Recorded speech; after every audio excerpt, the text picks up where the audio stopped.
Gradeup के इस digital platform पर आप सभी का हार्दिक स्वागत और अभिनंदन। मैं आपका हिंदी मित्र नरेश गोयल आज आपके लिए लेकर आया हूं दोस्तों एक नया पार्ट जिसका नाम है प्रत्यय। क्या नाम है इसका? प्रत्यय। देखिए दोस्तों, जब हम प्रत्यय की बात करते हैं तो प्रत्यय के अंतर्गत हमें इस चीज का बोध होना चाहिए कि शब्द का रूप क्या है। क्योंकि दोस्तों उपसर्ग किया था तो उपसर्ग में तो सीधी सी कंडीशन हमने अप्लाई की थी कि मूल शब्द के आगे, जबकि प्रत्यय कहाँ लगेंगे? मूल शब्द के पीछे। तो अपन इस प्रत्यय को ऐसे कह सकते हैं कि वे शब्दांश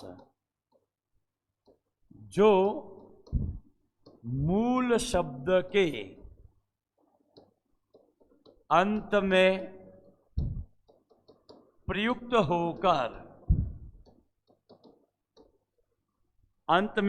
होकर उसके अर्थ को परिवर्तित कर देते हैं, उसे प्रत्यय कहते हैं। ध्यान रखें दोस्तों कि मूल शब्द के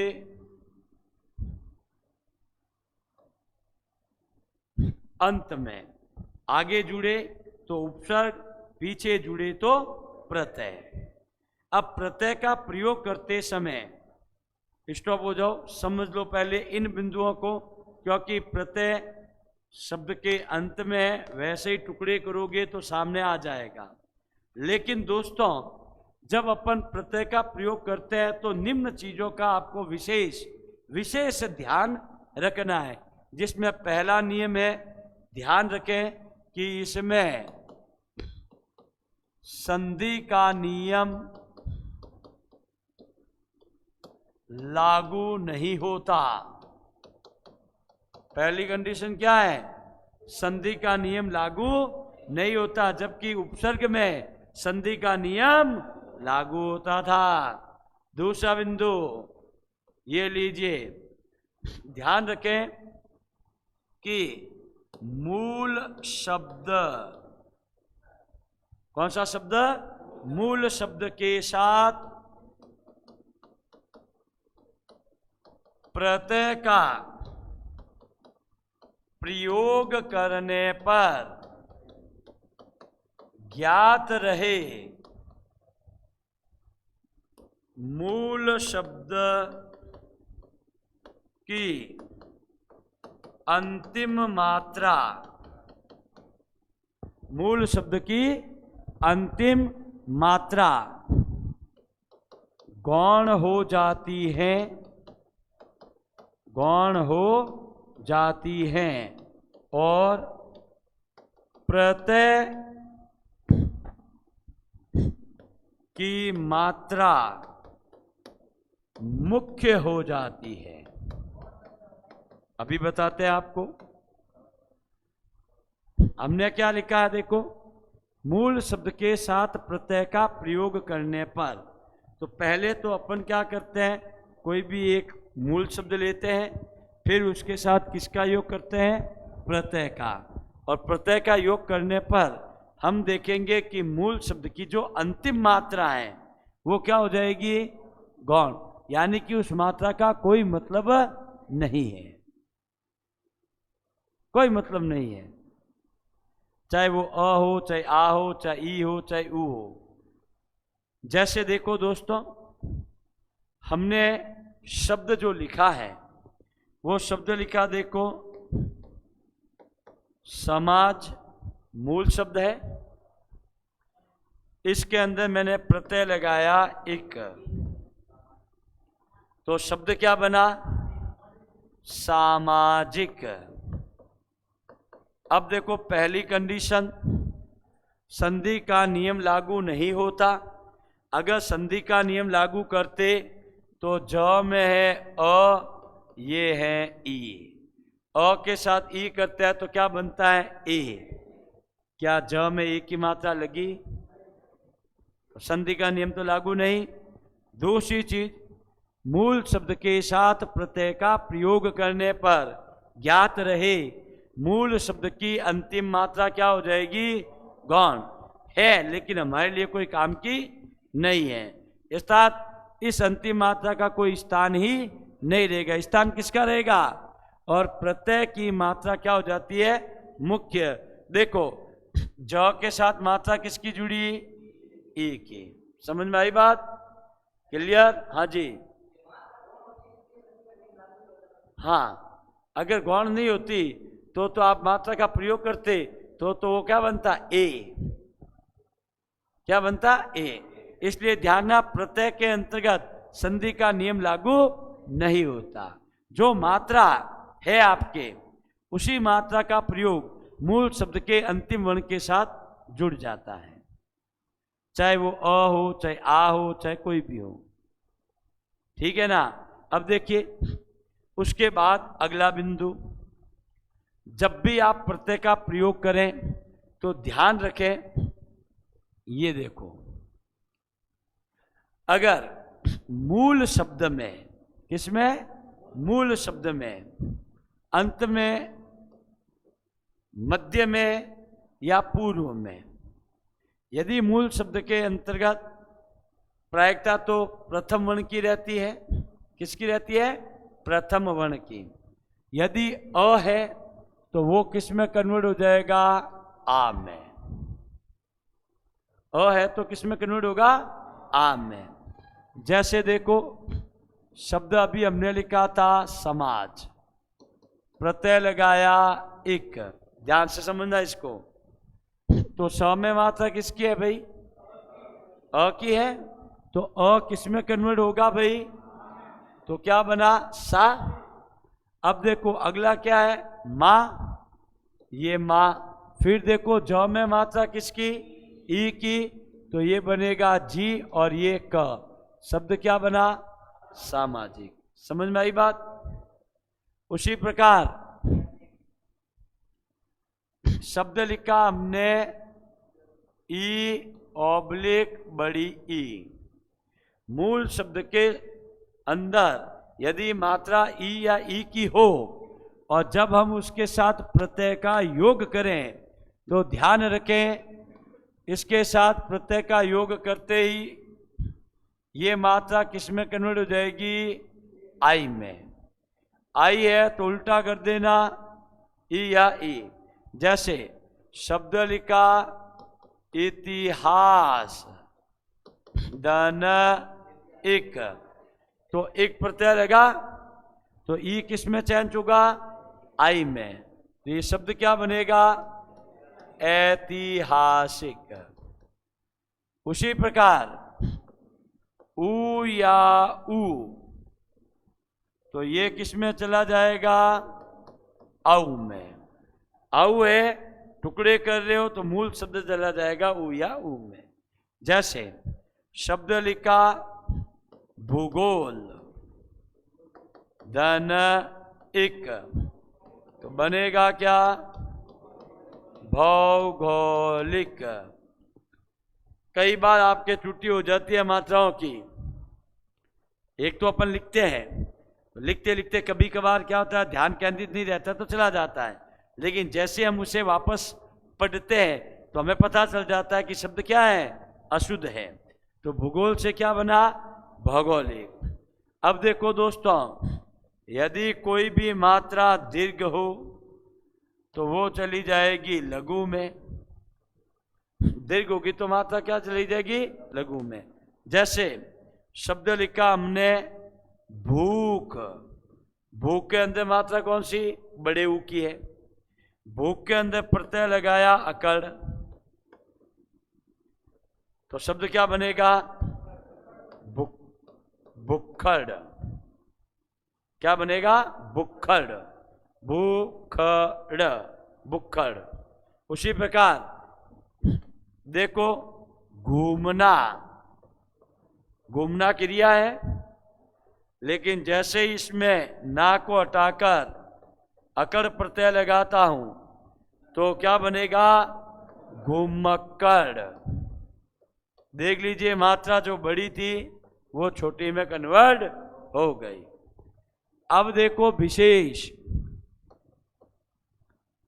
य प्रत्यय लगने पर मूल शब्द का अंतिम वर्ण, मूल शब्द का अंतिम वर्ण अर्ध हो जाता है, अर्ध हो जाता है। क्या हो जाता है? अर्ध हो जाता है। ध्यान रख लेना, अर्ध बोले तो आधा। जैसे देखो दोस्तों, शब्द लिखा मधुर, शब्द क्या लिखा? मधुर। मधुर में प्रत्यय क्या लगाया? यह प्रत्यय। तो सबसे पहले तो देखो, म में मात्रा किसकी? अ किस में चेंज होगा? तो ये शब्द क्या बनेगा? धू। अंतिम वर्ण क्या है? र। हमने क्या लिखा? यह प्रत्यय लगने पर मूल शब्द का अंतिम वर्ण क्या हो जाता है? अर्ध। तो ये य के साथ लगते ही यह किस में हो गया? र। अर्धवर्ण में। शब्द क्या बना? माधुर्य। समझ में आई बात? बढ़ूं आगे? चलिए, इन चीजों का भाई विशेष ध्यान रखना, मात्राओं का, और कुछ नहीं है। अब देखो अगला बिंदु, ये आपके प्रत्यय है। अब प्रत्यय के पार्ट कितने हैं दोस्तों? दो। कितने प्रत्यय हैं? दो है। सबसे पहला प्रत्यय है आपका कृदंत प्रत्यय। कौन सा प्रत्यय? कृदंत प्रत्यय।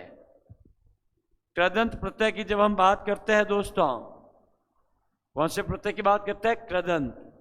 तो कृदंत प्रत्यय की जो पहचान है विशेष रूप से, वो पहचान क्या है? क्रिया के धातु के साथ प्रत्यय का योग, ये होता है आपका कृदंत प्रत्यय।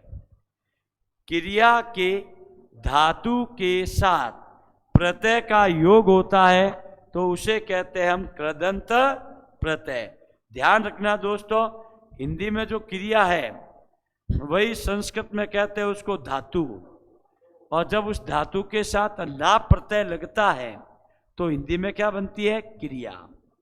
जैसे घूमना, तो ना हटाओ पहले, ना हटते ही घूम शब्द क्या हो गया? धातु। तो उस धातु के साथ प्रत्यय का योग होगा, वो क्रिया कौन, प्रत्यय कौन सी होगी? कृदंत प्रत्यय होता है। केवल और केवल क्रिया का प्रयोग।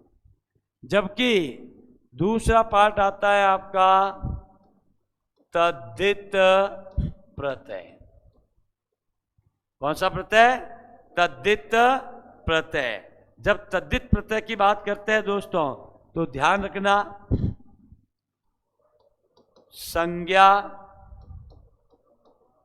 सर्वनाम, विशेषण, इनके साथ जब प्रत्यय का योग होता है तो ये कहलाता है तद्धित प्रत्यय।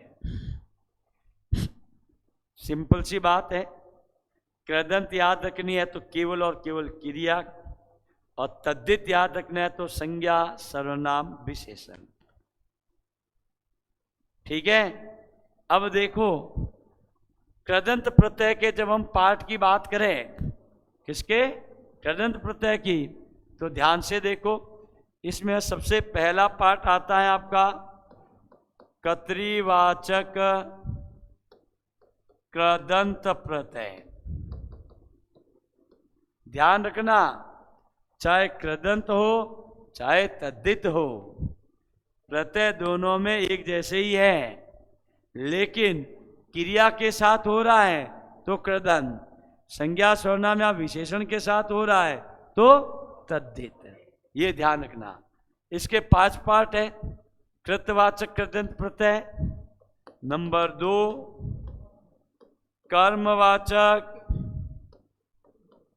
कृदंत प्रत्यय,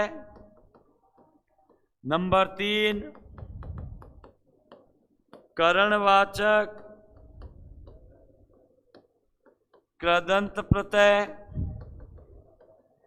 उसके बाद नंबर 4 भाववाचक कृदंत प्रत्यय, उसके बाद नंबर 5 है क्रियाबोधक कृदंत प्रत्यय। क्या है? क्रियाबोधक कृदंत प्रत्यय। कितने पार्ट हुए? 5। कर्तृवाचक, कर्मवाचक, करणवाचक, भाववाचक और क्रिया। अब देखो इसकी बात करें अपन,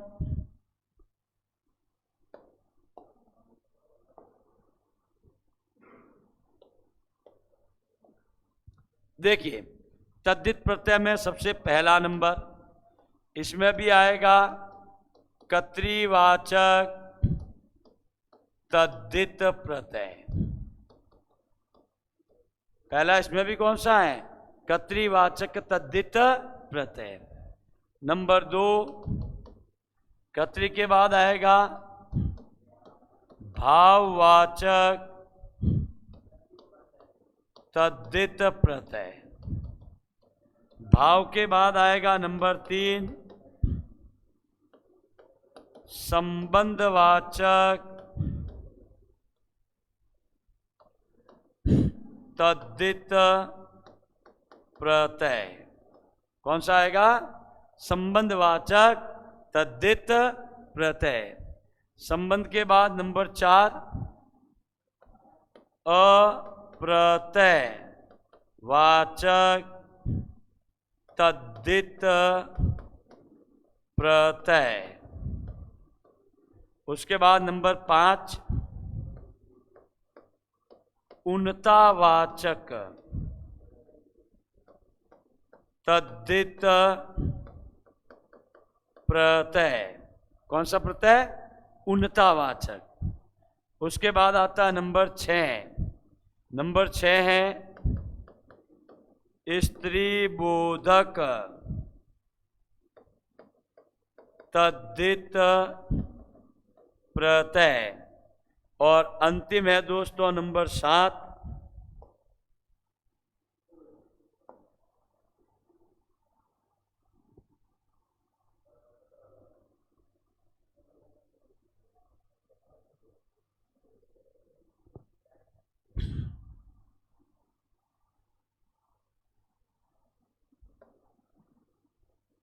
चलिए अगला देखिए, जब हम बात करते हैं इसकी नंबर 7 की,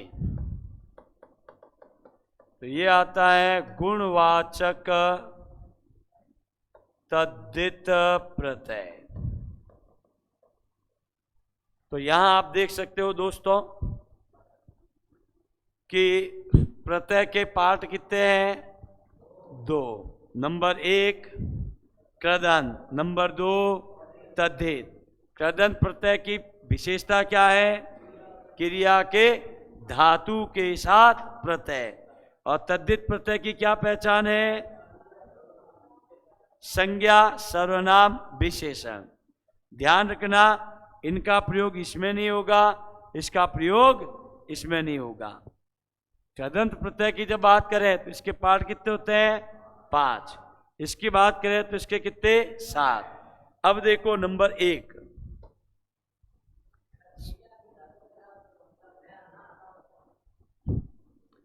देखिए बता देता हूं मैं। जैसे आप शब्द लिखते हो पढ़ना, पढ़ना हिंदी में क्या है? क्रिया है। अब ना प्रत्यय हटा दो तो पीछे क्या बचा? पठ। पठ आपका क्या है? धातु। संस्कृत में क्रिया को धातु कहते हैं। 10वीं तक संस्कृत पढ़ी थी तो उसमें याद हो आपको तो आपने लिखा था पठती पठत पठंती, पठसी पठत पठत, पठामी पठाओ पठाम। बस उसी धातु में जब आप ना प्रत्यय का प्रयोग करते हो तो हिंदी में वो क्या बन जाती है? क्रिया। ठीक है ना? समझ में आई बात? आगे चलूं? चलिए देखिए दोस्तों, नंबर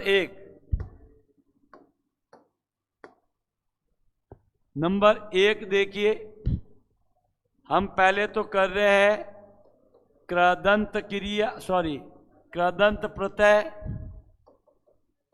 अब कृदंत प्रत्यय के अंतर्गत जो पहला हमने बिंदु लिखा है वो कौन सा है? कर्तृवाचक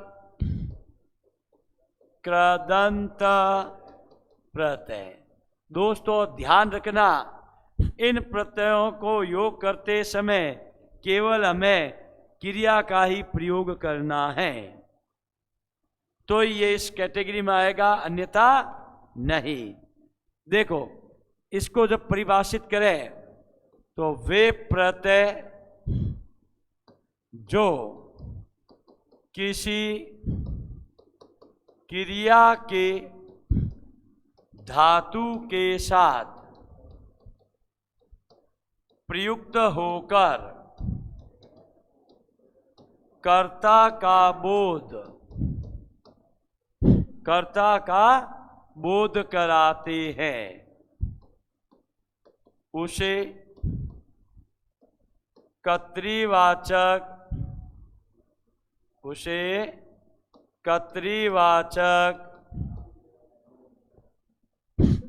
कृदंत प्रत्यय कहते हैं। कर्तृवाचक कृदंत प्रत्यय कहते हैं। क्लियर? ये देखिए किसका बोध करेगा? कर्ता का। अब देखो इसमें सबसे पहले मैंने लिखा अक प्रत्यय। कौन सा प्रत्यय? अक प्रत्यय। अब देखो दोस्तों, हमें ऐसी क्रियाओं का प्रयोग करना है जिसके धातु के साथ अक जोड़ूं तो वो एक कर्ता का बोध कराए। जैसे देखो शब्द लिखा मैंने लेखक, लेखक है। अब लेखक में देखो लिखना क्रिया है, ना प्रत्यय हटा, ई की मात्रा केवल किस में कन्वर्ट हुई है? ए में। लघु मात्रा थी, दीर्घ में चली गई, बन गया आपका क्या? लेखक। अब लेखक में देखो आप ध्यान पूर्वक, कर्ता का बोध हो रहा है कि नहीं हो रहा है? सब्जेक्ट का पता चल रहा है ना, लेखक। उसी प्रकार देखो शब्द लिखा पाठक, पढ़ना क्रिया है, पढ़ना क्रिया है, तो पढ़ने वाला कौन? पाठक। पढ़ना में अ था, अ का क्या हो गया? आ। मात्रा का विकार होगा, ध्यान रखना। उसी प्रकार देखो बेटा, नाटक कैसे लिखोगे? नायक लिख सकते हो, क्योंकि नायक में कर्ता का बोध है। नायक का अर्थ होता है क्या? अभिनय करने वाला, तो नाचना क्रिया है। उसी प्रकार गायक, गाने वाला गायक, गाने वाला गायक, बिल्कुल होगा, कर्ता का बोध है। तो यहां हम देख सकते हैं लेखक है, पाठक है, गायक है, नायक है, एक शब्द और खतरनाक वाला चालक।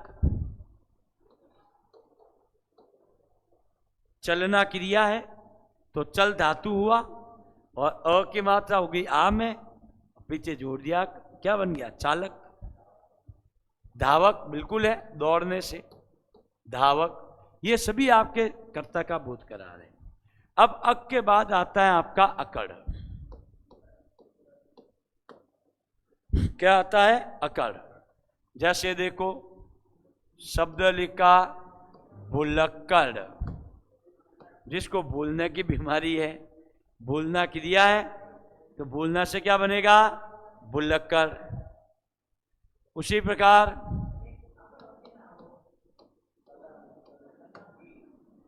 बेटा उन कड़ौन, एक बात हमेशा ध्यान रखना, प्रत्यय का कोई अर्थ नहीं होता, स्वतंत्र अर्थ है ही नहीं। ये किसी शब्द के साथ जुड़ते हैं तब उसके अर्थ को परिवर्तित करते हैं। कोई है ही नहीं, अर्थ ही नहीं है इसका। तो उपसर्ग का तो अर्थ लिखा है हमने, प्रत्यय का कोई अर्थ नहीं है। अब आपने जो कहा है शब्द के, मैंने कहा क्या बात है भाई, आप में तो बड़ी अकड़ है। यहां अकड़ का तात्पर्य घमंड से है। जैसे अगर आप साल भर पहले हमसे मिले थे, बिल्कुल सिंपल सा जीवन जी रहे थे, बाइक पर आए थे, और साल भर बाद में आपसे मुलाकात हुई, भाई साहब स्कॉर्पियो में उतरिया, चारों मेर गोल्डन मैन बने हुए, और देखा हमने कि अरे विद्यार्थी आया है, लेकिन आप में अकड़। किसकी अकड़ है वो? पैसों की। पहले आप मेरे पास आए थे चल के, लेकिन अब देखा कि क्या है, सामने वाले के काम होगा तो वो आ जाएगा। तो ये क्या दिक्कत है आपकी? अकड़। और ध्यान रखना, कहते हैं कि अकड़ तो किसी की चलती ही नहीं है। जिस चीज में औंठ हुए नहीं, औंठ हुए, तो ध्यान रख जो दोस्तों, औंठ बड़ी दोहरी निकलिया करे। उन औंठ निकालने में घना प्रयास करना पड़े, पापड़ बेलने पड़ते हैं। तो पहले तो नम्रता वाला गुण अपनाओ ना। अकड़ है ही नहीं, यहां केवल ये प्रत्यय है, उस अकड़ नहीं सकड़ में अंतर है। अब जैसे भुलक्कड़, आपके अंदर कोई विद्यार्थी बैठा है जिसे याद रहता ही नहीं है, गजनी है वो, तो कही है गजनी, तो अपन उसको किस नाम से संबोधित करेंगे? तो भुलक्कड़ है। अब हर मोहल्ले में चले जाओ, हर राह पे चले जाओ, कभी कभी ऐसे लोगों के दर्शन भी हो जाते हैं, पियक्कड़।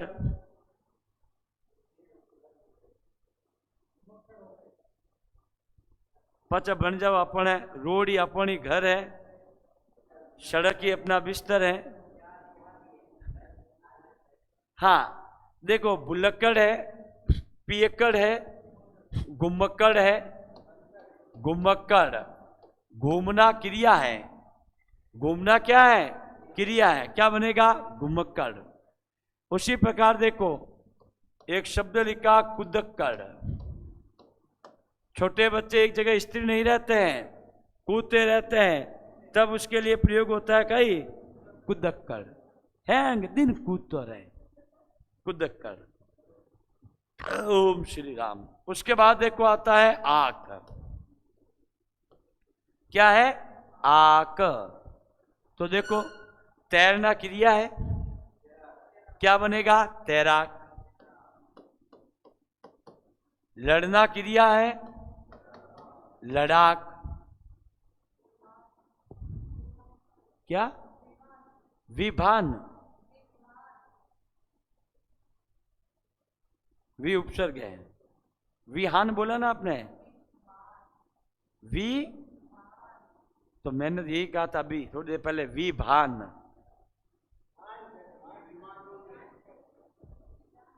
विधान बाद में बात करते हैं, क्योंकि ना तो आपकी आवाज एकदम स्पष्ट आ रही है मेरे पर, कभी तो सुन रहा हूं विहान, कभी सुन रहा हूं विभान, कभी सुन रहा हूं विधान।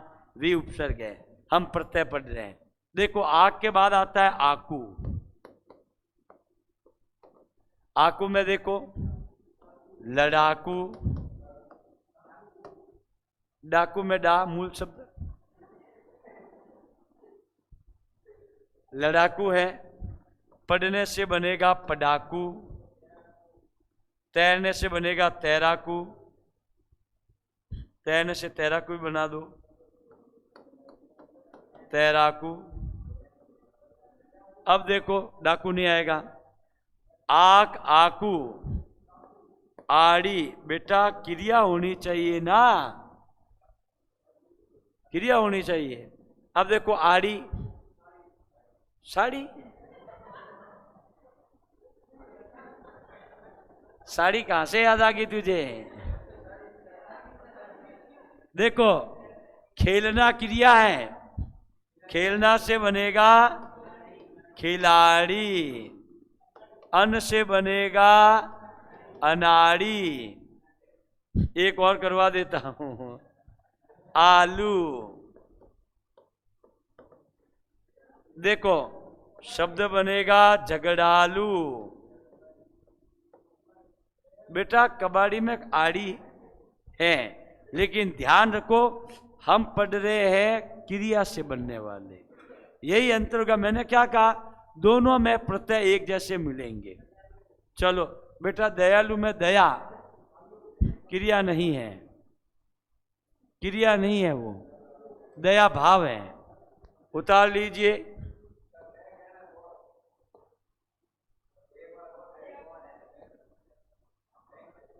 आराम से उतार ले, धन्यवाद।